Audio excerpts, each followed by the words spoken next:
اس کے جسم پر کوڑے کا دوسرا وار ہوا۔ ہنا نے اس مرتبہ اس کی ٹانگوں پر کوڑا مارا تھا، پھر وہ اس طرح کوڑے برسانے لگی جیسے شہزاد کی بجائے کوئی مجسمہ بستر پر لیٹا ہوا ہو۔ شہزاد کے ذہن پر آہستہ آہستہ غصے کا ناگ لہرانے لگا۔ اس ناگ کا سوچوں پر غلبہ ہوتا جا رہا تھا۔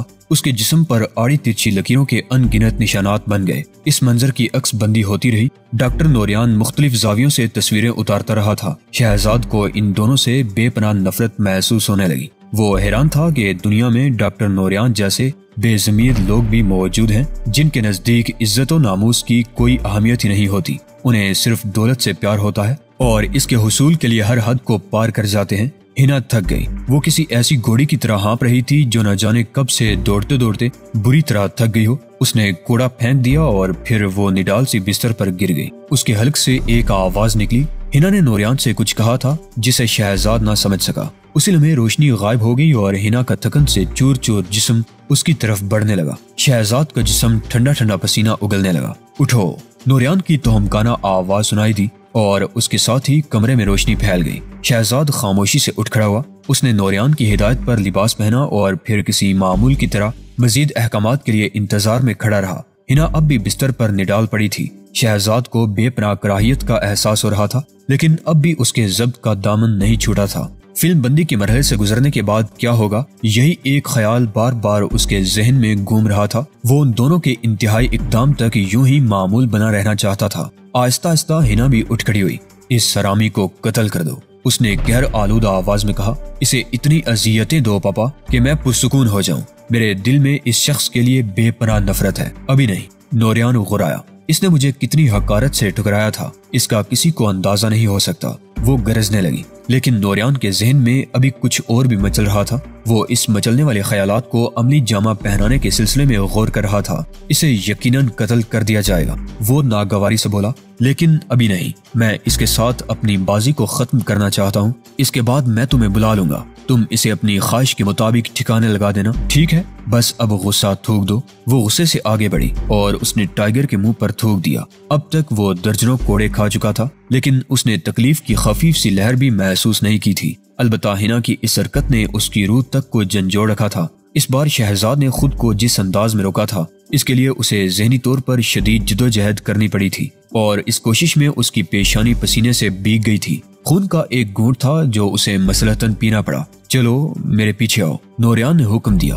تھوک ٹائیگر کے رخسار پر پھسلتا ہوا گردن تک آ گیا۔ وہ ایک جھٹکے سے گھوم گیا۔ ڈاکٹر نوریان کے پیچھے چلتے ہوئے اس کی کنپٹیاں بار بار غصے سے سلگ رہی تھی، اور ہر بار وہ اس کی مکروہ گردن کو مروڑنے کی بے ساختہ خواہش کا گلا دباتے دباتے بے دم ہوتا جا رہا تھا۔ وہ ایک بار پھر اسی کمرے میں پہنچ گیا جہاں بساط بچھی ہوئی تھی، اور اس پر وہی مہرے رکھے ہوئے تھے جن سے انہیں بازی کو ختم کرنا تھا۔ بیٹھ جاؤ۔ نوریان نے اسی کرسی کی طرف اشارہ کرتے ہوئے شہزاد کو حکم دیا جس پر وہ فوٹوگرافی کے لیے مخصوص کمرے میں جانے سے پہلے بیٹھا تھا۔ اس نے خود کو بڑی حد تک ذہنی طور پر نارمل کر لیا۔ نارمل کرنے میں یہ خیال خاص طور سے مددگار ثابت ہو رہا تھا کہ انجام کار ان دونوں شیطانوں کو اس کے ہاتھوں سسک سسک کر مرنا ہے۔ نوریان نے اپنی کرسی سنبھال لی۔ تم کون ہو؟ اس نے توہمکانہ لہجے میں سوال کیا۔ شہزاد پہلگام۔ میرے بارے میں تمہیں کس نے بتایا تھا؟ ڈاکٹر سیماب۔ اس نے تمہیں کیا اطلاع دی تھی؟ یہی کہ تم لامازی ہو۔ تم یہاں کیوں آئے تھے؟ نوریان کا لہجہ خوفناک ہو گیا۔ دولت، شہزاد خوابناک انداز میں بولا۔ میرا خیال تھا کہ یہ اطلاع تمہارے ہاتھ فروخت کر کے میں اچھی خاصی رقم حاصل کرنے میں کامیاب ہو جاؤں گا۔ تو تم مجھے بلیک میل کرنے آئے تھے؟ یس ڈاکٹر، حالانکہ تمہیں معلوم ہو چکا تھا کہ میں خود دنیا کا سب سے بڑا بلیک میلر ہوں، نوریان نے عجیب سے لہجے میں کہا۔ اس کے بولنے کا انداز ایسا تھا جیسے وہ دنیا کا سب سے بڑا بلیک میلر نہیں بلکہ کائنات کا بلا شرکت غیر مالک ہو۔ شہزاد اس بار خاموش رہا۔ اس سے سوال نہیں کیا گیا تھا، اس لیے جواب دینے کی ضرورت ہی نہیں تھی۔ نوریان کچھ دیر ہنستا رہا، پھر وہ یک خاموش ہو کر اسے گھورنے لگا۔ تم مجھ سے یہ آخری بازی کھیلنا چاہتے ہو پہلگام؟ یس ڈاکٹر۔ بہت خوب، نوریان نے نفرت سے ہونٹ سکوڑ کر کہا۔ میں ابھی تمہیں ہوش میں لاتا ہوں، تم سب کچھ بھول جاؤ گے جیسے تمہارے ساتھ کچھ ہوا ہی نہیں، سمجھ گئے؟ یس ڈاکٹر۔ اور پھر میں دیکھوں گا کہ تم اس ناممکن بازی کو کیسے کامیابی سے ہمکنار کرتے ہو۔ نوریان بولا۔ تم ہوش میں آؤ گے، میرے ساتھ کھیلو گے، اور جیسے ہی بازی ختم ہوگی تم دوبارہ ٹرانس میں چلے جاؤ گے، ٹھیک ہے؟ یس ڈاکٹر۔ تمہیں کیا کرنا ہے؟ میں بیدار ہو جاؤں گا، اس کے بعد تمہارے ساتھ شطرنج کی یہ آخری بازی کھیلوں گا اور پھر گہری نیند سو جاؤں گا۔ شہزاد نے وضاحت کر دی۔ اس کی آواز دھیمی اور لہجہ کمزور تھا۔ ہاں تم گہری نیند میں ڈوب جاؤ گے۔ ڈاکٹر نوریان نے اسے سجیشن دیتے ہوئے کہا، میں جیسے ہی چٹکی بجاؤں گا تم سو جاؤ گے۔ یس ڈاکٹر، اب میں جیسے ہی چٹکی بجاؤں فوراً بیدار ہو جانا۔ یس ڈاکٹر، اس نے معمول کے سے انداز میں جواب دیا اور خالی نظروں سے نوریان کی طرف دیکھتا رہا۔ نوریان نے چٹکی بجا دی۔ شہزاد نے ایک طویل سانس لے کر مسکراتے ہوئے اس کی طرف دیکھا۔ اس کے انداز سے یہ ہرگز ظاہر نہیں ہوتا تھا کہ وہ کچھ دیر پہلے ایک انتہائی شرمناک اور اذیتناک صورتحال سے دو چار رہا ہوگا۔ نوریان کے چہرے پر بھی نرماہٹ آمیز مسکراہٹ تھی۔ ہاں تو تم کیا کہہ رہے تھے مسٹر پہلگام؟ نوریان نے مسکراہٹ کو برقرار رکھتے ہوئے نرمی سے پوچھا۔ یہی کہ شطرنج ایک شاندار کھیل ہے۔ تمہارا خیال درست ہے، مجھے بھی اس بات سے اتفاق ہے۔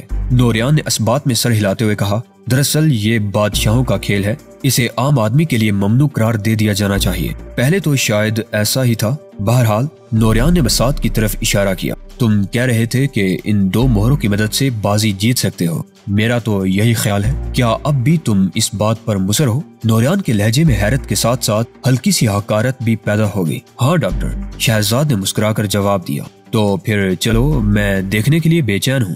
شہزاد نے وزیر اٹھا لیا۔ چند لمحوں تک وہ اسے غور سے دیکھتا رہا، پھر اس نے نوریان کی طرف متوجہ ہوتے ہوئے کہا، اس مہرے کی طرف غور سے دیکھتے رہو ڈاکٹر، میں اسی مہرے سے بازی الٹ دوں گا۔ ہاں میں دیکھ رہا ہوں، گویا اب باری میری ہے، شہزاد بڑبڑایا، اور پھر اس نے وزیر کو اپنی ہتھیلی پر رکھ لیا۔ انداز ایسا ہی تھا جیسے وہ شطرنج کھیلنے کی بجائے کوئی کرتب دکھانے والا ہو۔ پھر اس کی انگلیاں اس مہرے کے نچلے حصے کے گرد گھوم گئی کہ مہرہ اس کی انگلیوں میں پھنس گیا۔ مہرے کے نچلے حصے کو اس نے انگلیوں کی مدد سے جکڑ کر ہتھیلی پر رکھ لیا تھا، اور پھر اچانک ہی نوریان نے یوں محسوس کیا جیسے شہزاد کی آنکھوں سے پتلیاں غائب ہو گئی ہوں۔ وہ براہ راست نوریان کی آنکھوں میں دیکھ رہا تھا۔ شطرنج کے کھیل میں یہ مہرہ مجھے سب سے زیادہ پسند ہے، شہزاد بڑبڑا رہا تھا۔ یہ کہتے ہوئے اس نے مہرے کو اپنی دائیں ہتھیلی میں حرکت دی۔ ایک لمحے کے لیے یوں لگا جیسے وزیر کا وہ مہرہ زندہ ہو کر اس کی ہتھیلی پر چل پڑا ہو۔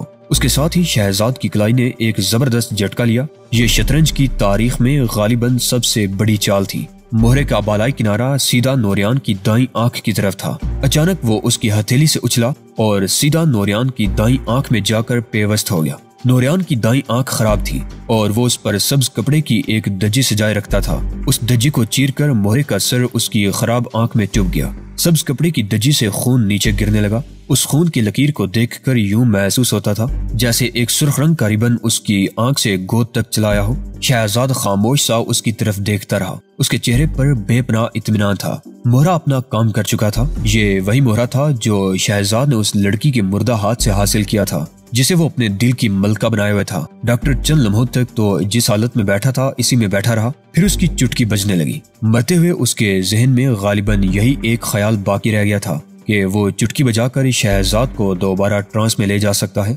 شہزاد کے ہونٹوں پر مسکراہٹ گہری ہو گئی۔ دیکھا نوریان، کیا تم اس چال کی توقع کر سکتے تھے؟ نوریان کا سر آہستہ آہستہ اپنی گردن کی طرف جھک رہا تھا۔ اس کے حلق سے چیخ تک نہیں نکلی تھی۔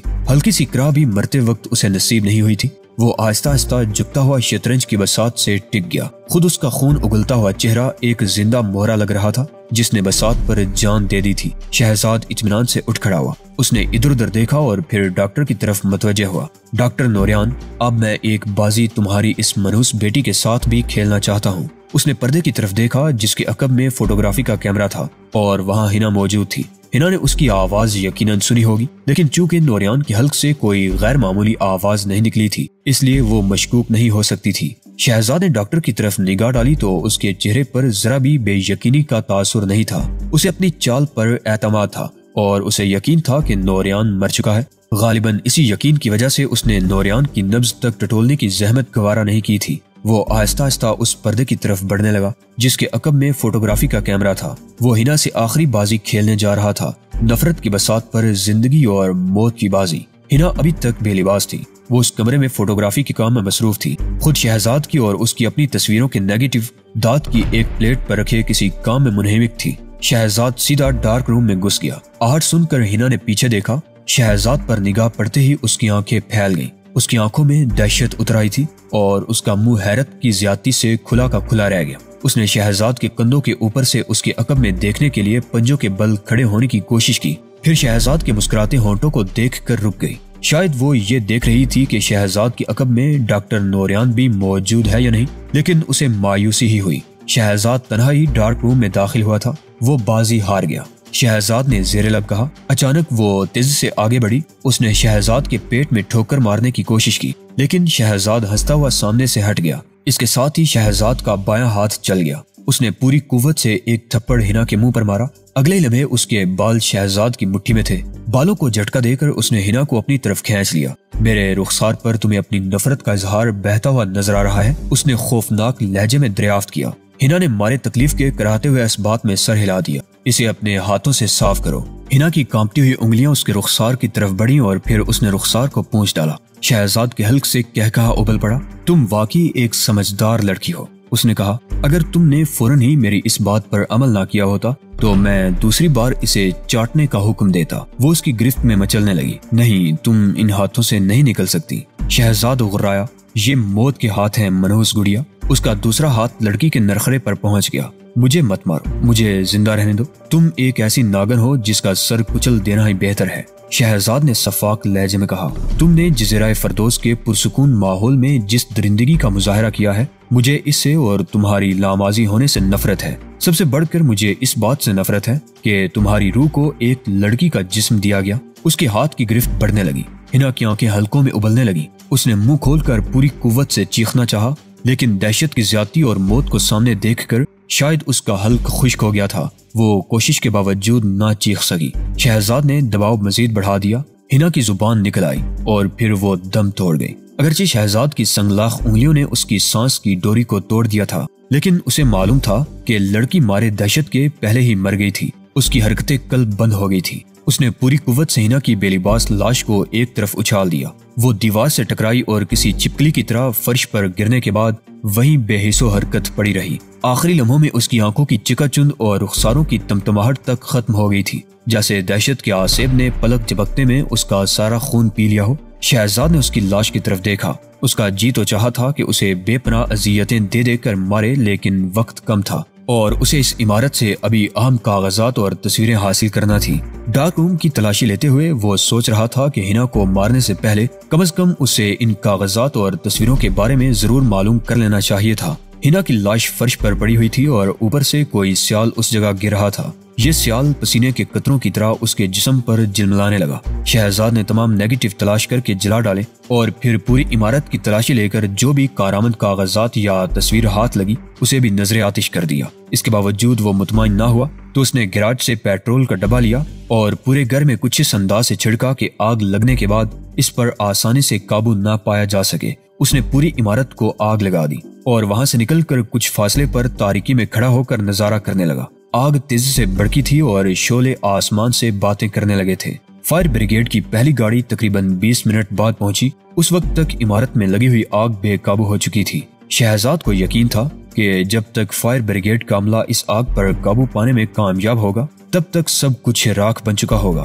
اس طرح وہ تمام اشیاء بھی جل کر راکھ ہو جائیں گی جنہیں وہ تلاش کرنے میں ناکام رہا ہوگا۔ وہ اطمینان سے اپنی قیام گاہ کی طرف چل دیا۔ قیام گاہ سے اپنا مختصر سا سامان لے کر وہ خاموشی سے نکل آیا۔ اگرچہ ڈاکٹر نوریان کے گھر میں بھڑکتے ہوئے شعلوں کی وجہ سے تھنکرز فورم میں کوہرام مچ گیا تھا، لیکن شہزاد کے مطابق وہاں اب سکون کا دور دورہ تھا۔ اگر ڈاکٹر نوریان کی لگائی ہوئی آگ بھڑک اٹھتی تو شاید یہ پورا ملک کی راکھ کا ڈھیر بن گیا ہوتا۔ شہزاد نے مقررہ وقت پر نمبر ڈائل کیا۔ دوسری طرف سے فوراً ہی کال ریسیو کی گئی۔ اس کے چیف بہرام کی جذبات سے آری آواز سنائی دی تھی۔ ٹائیگر، شہزاد نے رکھائی سے کہا، کیا تم نے فورم سے علیحدگی اختیار نہیں کی؟ ابھی کچھ دیر قبل وہیں سے آیا ہوں۔ کیا مطلب؟ آپ کی چہیتی عالم بالا پہنچ چکی ہے، ڈاکٹر سماب، دوسری طرف سے سوالیہ لہجے میں کہا گیا۔ جی ہاں، یہ کہہ کر شہزاد نے صورتحال مکمل طور پر اسے سنائی اور جب وہ بات ختم کر چکا تو انتظار کرنے لگا کہ دوسری طرف سے اس اقدام پر کیا تبصرہ کیا جاتا ہے۔ ٹھیک ہے، اب تم آرام کرو، دوسری طرف سے ایک طویل سانس لے کر کہا گیا۔ بہرام نے اس کے کارنامے پر کسی قسم کا تبصرہ نہیں کیا تھا۔ شہزاد کے ہونٹوں پر اس کھٹور پن سے مسکراہٹ آ گئی۔ کب تک آرام کروں؟ اس نے طنزیہ پوچھا۔ آرام کا مطلب ہے کہ جب تک تم سے کوئی کام نہیں لیا جاتا تمہیں اپنے استاد اوشان سے مزید تربیت حاصل کرنی چاہیے۔ یہ کہہ کر بہرام نے سلسلہ منقطع کر دیا۔ شہزاد نے ریسیور ہک سے لٹکا دیا اور مسکراتا ہوا ٹیلی فون بوتھ سے باہر آ گیا۔ وہ بے حد تازہ دم نظر آ رہا تھا اور اس کا رخ اسی ہوٹل کی طرف تھا جہاں اس نے تھنکرز فورم سے واپسی کے بعد ایک شاندار کمرے میں قیام کیا تھا۔ وہاں ایک لڑکی اس کی منتظر تھی۔ اس لڑکی کے سفید چہرے پر برے برے خوشنما تل تھے۔ ان دبوں کو اس نے بے پناہ پسند کیا تھا اور لڑکی کو بتایا تھا کہ جس لڑکی کے چہرے پر ایسے برے تل نہ ہوں اس کی مثال ایک ایسی رات جیسی ہوتی ہے جس میں ستارے نہ نکلے ہوئے ہوں۔ ایئر ہوسٹس نے حیرت سے اس شخص کی طرف دیکھا۔ اس نے اب تک کوئی چیز استعمال نہیں کی تھی۔ وہ جب سے جہاز میں سوار ہوا تھا اس نے کافی اور چائے تو درکنار پانی تک استعمال نہیں کیا۔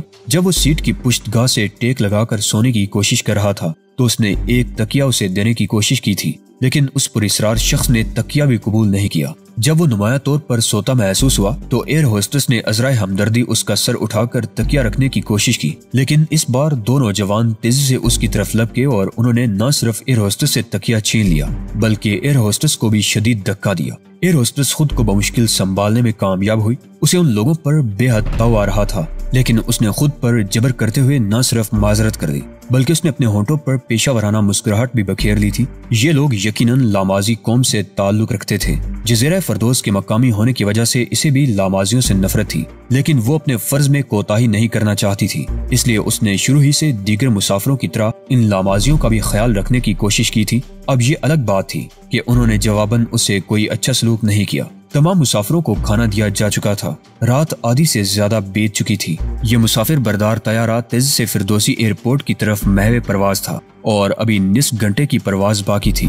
اس نے ایک نظر مسافروں کی قطار پر ڈالی اور پھر مطمئن ہو کر جہاز کے کیپٹن اور اس کے نائب سے کھانے کے لیے پوچھنے کے ارادے سے کیبن کی طرف بڑھ گئی۔ گیلری سے نکل کر اس نے اپنی جیب سے چابی نکالی اور کیبن کا دروازہ کھول کر اندر جھانکتے ہوئے کہا، آپ دونوں کے لیے بھی کھانا لے آؤں؟ نہیں، نائب نے جواب دیا، ہم دونوں لینڈ کرنے کے بعد دارالحکومت کے کسی اچھے سے ریستوران میں کھانا کھانے کا پروگرام بنا چکے ہیں۔ اوہ بہت خوب، ایئر ہوسٹس نے نکرئی گھنٹی سے ملتی جلتی آواز میں کہا لگایا۔ اگر یہ پروگرام میرے علم میں لا کر تیار کیا جاتا تو شاید میں بھی شامل ہو جاتی۔ پھر کبھی صحیح، نائب نے مسکرا کر کہا، تم ٹھیک تو ہو اور جہاز میں سب خیریت سے ہیں؟ ہاں، ایئر ہوسٹس نے ایک طویل سانس لے کر کہا، معمولی سی بدمزگی کے علاوہ کچھ نہیں ہوا، اور تم جانتے ہو کہ جہاز میں کبھی کبھی کچھ بدمزاج لوگ بھی سوار ہو جاتے ہیں جن کو بہرحال بھگتنا ہی پڑتا ہے۔ اس نے اپنے گریبان میں پھونک ماری، مجھے تو بڑی گرمی لگ رہی ہے، تمہاری طبیعت تو ٹھیک ہے؟ پائلٹ نے پلٹ کر کہا، ہمیں تو سردی کا احساس ہو رہا ہے، شاید کچھ طبیعت ہی گڑبڑ ہے۔ ایئر ہوسٹس نے زیر لب کہا اور جانے کے ارادے سے پلٹ پڑی۔ پھر اس نے دروازہ اتنی آہستگی سے بند کیا کہ کیبن میں موجود دونوں افراد کو پتہ بھی نہ چلا، لیکن دروازہ ٹھیک سے بند بھی نہیں ہوا تھا کہ ایئر ہوسٹس کے دماغ پر نیند کا غبار پھیل گیا اور وہ کیبن سے باہر فرش پر منہ کے بل گر گئی۔ اسی لمحے کھلے دروازے سے نائب نے ایسی آوازیں سنی جیسے جہاز میں کوہرام مچ گیا ہو۔ وہ پھرتی سے دروازہ کھولتا ہوا دوڑا تو باہر فرش پر بے ہوش پڑی ایئر ہوسٹس سے الجھ کر گرتے گرتے بچا۔ پھر اس نے ایئر ہوسٹس کی پرواہ کیے بغیر جہاز میں موجود مسافروں کی طرف دیکھا۔ ایک عورت بری طرح چیخ رہی تھی، نہیں نہیں، ایسا نہیں ہو سکتا۔ وہ تیزی کے ساتھ آگے بڑھا۔ عورت نے اپنے سوئے ہوئے بچے کو جھنجھوڑ کر جگانا شروع کر دیا، لیکن جب اس کی نیند نہ ٹوٹی تو وہ عورت اس کے رخساروں کو تھپ تھپانے لگی اور یہ تھپ تھپاہٹ آہستہ آہستہ ہیزیانی کیفیت میں لگائے گئے تھپڑوں میں تبدیل ہو گئی۔ نائب نے بوکھلا کر ایزل کی طرف دیکھا۔ وہاں ایک نوجوان یوں چل رہا تھا جیسے کسی وجہ سے اس کی آنکھیں پھٹ گئی ہوں اور اس کے ذہن نے کام کرنا چھوڑ دیا ہو۔ ایک نومر لڑکی یک اپنے بوڑھے ساتھی کے گریبان میں منہ چھپا کر سسکیاں بھرنے لگی۔